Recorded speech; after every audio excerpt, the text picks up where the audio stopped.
रोहिणी की आंखों में आंसू भरे थे। वह पत्र के अक्षरों को धुंधली नजरों से घूरती हुई अपने आंसू पोंछकर आगे पढ़ने लगी, क्योंकि पत्र में आगे उसके जीवन की गुत्थी सुलझती है या उलझती है।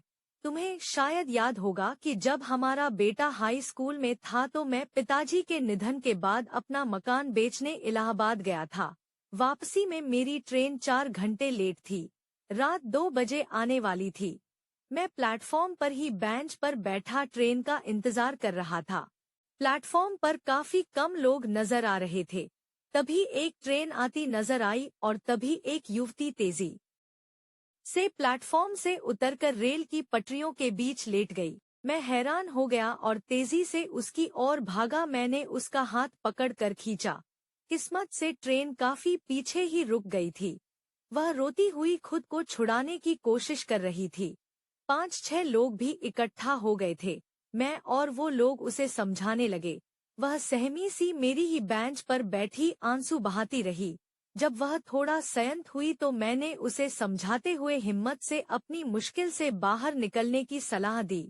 उसने मुझे बताया कि उसका नाम आरती है और वह ग्रेजुएट है। उसके माता पिता नहीं थे। वह एक युवक के प्रेम में पड़कर उस पर इतना विश्वास कर बैठी कि जिंदगी का सबसे गलत कदम उठा बैठी, और यह जानकर कि वह मां बनने वाली है वह अचानक उसकी जिंदगी से लापता हो गया। इस स्थिति में मौत के सिवा उसके पास चारा ही क्या बचा था।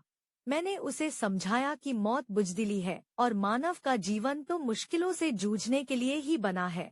पर आरती को सहारे की जरूरत थी तो मैं इंसानियत के नाते इतना तो कर सकता था कि कहीं उसकी नौकरी लगवा दूं। मैंने उसे अपने स्कूल का पता दिया और वहां आकर मुझसे मिलने को कहा। मैं अपने शहर लौट आया।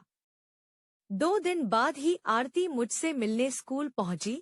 वह अपनी एक परिचित के घर ठहरी थी। मैंने उसके सर्टिफिकेट देखे तो उसके पिता का नाम देखकर पूछा, तुम्हारे पिताजी क्या करते थे? वह रेलवे में थे। सुनकर मेरी उत्सुकता और बढ़ी। मैंने आगे पूछा, तुम्हारे और भाई बहन हैं? नहीं, मैं अकेली ही हूँ। 2 वर्ष पूर्व मेरे पिता चल बसे और 6 माह पूर्व मेरी माँ का निधन हो गया।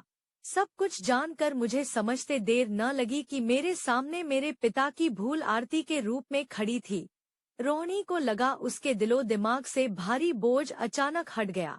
घनश्याम और आरती का रिश्ता उसकी समझ में तुरंत आ गया। उसने राहत की सांस ली और भावुक होकर आगे पढ़ने लगी। मेरी माँ अक्सर पिता पर शक किया करती थी, पर पिता हमेशा यह सफाई दिया करते कि वह उस औरत को बहन की तरह मानते हैं। सारी उम्र वह उस गलत रिश्ते को छिप छिप कर निभाते रहे और मेरी माँ घुट घुट कर मरती रही। माँ की मृत्यु के बाद पिता को कुछ कहने का सवाल ही नहीं उठता था। हमारी शादी के बाद तो वह अक्सर रात को भी घर से बाहर कितने कितने दिन व्यतीत करते। मुझे मालूम था कि वह कहाँ रहते हैं, परंतु मैं उन्हें उनकी गलती का एहसास नहीं दिलाना चाहता था ताकि वह मेरे सामने शर्मिंदा न हो। पर आरती की क्या गलती थी? हालांकि उसका होना एक गलती का कारण जरूर था, पर उसकी सजा उसे क्यों दी जाए, और वह मेरे छोटी बहन ही तो थी। यह कड़वी सच्चाई मैं खुद से छिपा नहीं सकता था।